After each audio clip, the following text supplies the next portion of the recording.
એ જેટલી નિંદા કરશે ને એટલું ખબરજો ધોનથી વાત કહું, બહુ સૂક્ષ્મ રહસ્ય વાત છે.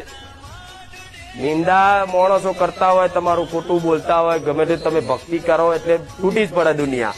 હવે તમારી નિંદા ચાલુ કરે ને એટલે ભલે નિંદા કરો, બોલવા દેવાના. તમારા મનથી એવું વિચારવાનું કે આ મારા પાપ ધોવો.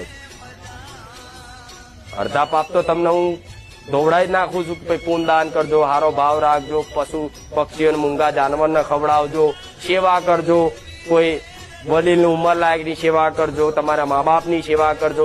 એમ કરીને તમારા પાપ નષ્ટ કરવાની કોશિશ હું બહુચર માતા, હું મેરડી માતા કરું જ છું, ગાદી પર કરું છું ને.